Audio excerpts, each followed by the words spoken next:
We continue our story of Bob Dylan. In the first video, we emphasized that Dylan's emergence as a traditional folk singer and the transformation that started to happen during those early years leading up to 1965 of Dylan away from a traditional folk singer and more toward a singer-songwriter. Now we talk about the big moment, at least in the American response, one of the most important ones in American popular music in the 1960s, and that's the moment when Dylan goes electric. Why should Bob Dylan picking up an electric guitar be such a controversial thing? After all, don't all rock and rollers play electric guitar? Well, in the folk movement, the electric guitar, when it was associated with traditional electric blues, chest-style blues, that kind of thing, no problems with electric blues, the electric guitar, that's fantastic. But when it was associated with songs and somebody whose music was primarily like a folk singer, primarily about the lyrics. When you brought an electric guitar in, it made it seem much more commercial. I mean, that was about AM radio, that was about teeny bopper music. And so for Dylan to embrace the electric guitar as part of his folk act was really seen as a kind of a sellout to the folk traditionalists, for whom he'd become the hero, really. It was like a kind of a slap in the face. And what's interesting is that when you look at Dylan's history, the first real use of the electric guitar in an important way that seems to shock everybody is his album Bringing It All Back Home, which was released in March of 1965. But if you look at some of the earlier records, not only were there electric guitar on a couple of those things, but there were unused tracks that he'd tried out, almost in a kind of a rockabilly style that used electric guitar. So it's not like it was a big change as far as he was concerned. I remember, before he turned to folk, he was interested in rock and roll anyway. But anyway, it still made a tremendously big impact that Dylan went on this, went electric, and didn't go completely electric anyway. I mean, half the album, Bringing It All Back Home, was acoustic, the other half was electric.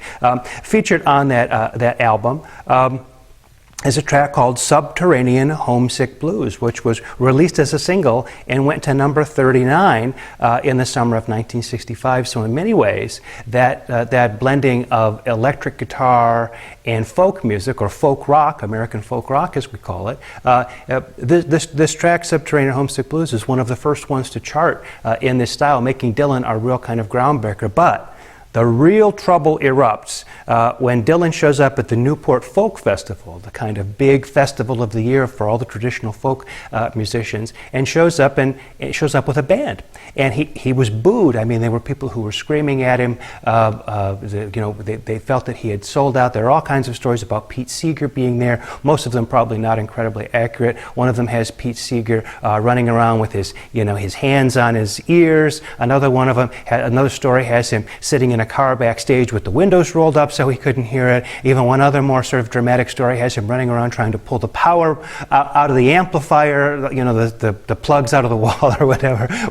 Whatever the story you believe or however it actually went, there's one general theme that we take away from it, and that is Pete Seeger was not pleased with what Dylan was doing. And some people say, well, they weren't yelling because they didn't like the electric guitar, they just thought it was too loud, or they couldn't hear, or whatever. Well, I don't know. The way it goes down in the annals of history is that Dylan was rejected at the Newport Folk Festival, primarily because he was playing the electric guitar.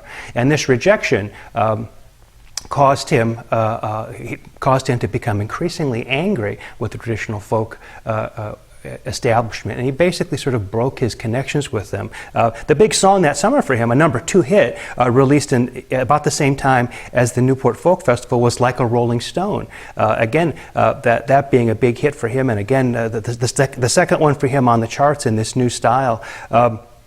When in his anger, Bob Dylan writes a song that is released in September of 1965 called Positively 4th Street, which is just verse after verse after verse of him pointing his finger at the folk establishment for being false friends, saying that he thought they cared about him, but all they cared about was themselves. And in many ways, this was Dylan's official break. Well, what's so interesting or special about this particular electric Dylan music? Well, the use of the electric guitar, drums, bass, a sort of a jingly-jangly kind of sound that went with what was essentially sort of folk music, or at least 70s, singer-songwriter kind of music. That's the basic recipe. Very American sounding, certainly under the influence by the Beatles, but not really sort of doing quite exactly what the Beatles were doing. An interesting feature on these records is the organ playing of Al Kooper. Al Kooper is a very fascinating figure as the history of rock unfolds, as a songwriter and as a producer, doing a lot of different kinds of things, mostly behind the scenes. By the way, Al Kooper, spelled with a K, not the same as Alice Cooper,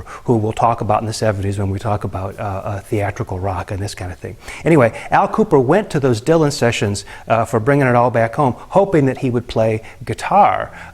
But there was another guitar player who was at some of the sessions, Michael Bloomfield, who was sort of the iconic electric blues guitarist in the New York area. So Al Kooper didn't really want to pick up a guitar while Michael Bloomfield was present. So he went over to the organ, which he didn't really play, but he could sort of, play chords and this kind of thing, and started to play. Well, they're listening to the playback of Like a Rolling Stone, and Dylan says during the playback, turn the organ up. And Tom Wilson, who was producing the session, said, no, you don't want to hear that organ. That guy, he can't really play. No, Dylan said, no, I want to hear the organ. And it was Cooper's particularly almost amateurish take on playing the Hammond organ, which really created one of the most important parts of the Dylan sound from that period. So if you listen to Like a Rolling Stone and Positively 4th Street, really listen for Al Kooper's organ together with Dylan's vocal delivery, and you really get a sense of what constituted that. Cooper likes to tell the story of him and Dylan going on tour. Whenever they would go on tour, they would go to the record stores and pick up records, bring them back to the hotel and listen to the records, and they would hear record after record where people were imitating Al Kooper's organ style, because Dylan's music became so popular, so that these people are imitating Al Kooper's organ style, and Dylan and Al Kooper just thought that was the funniest thing in the world, that people should imitate Al Kooper's playing. Anyway, that's the way Al Kooper tells the story. So Dylan continues through 65 into 66 to have this tremendous popularity, but now the important thing is not only does he go electric, but now Dylan is important as a performer. Up to this period in mid-1965, he was really just a songwriter, not just a songwriter, but he wasn't really thought of as a performer, right? In 1965, he really becomes the Bob Dylan we know. Bob Dylan, the persona who is really a star in his own right, not only as a songwriter, but as a performer.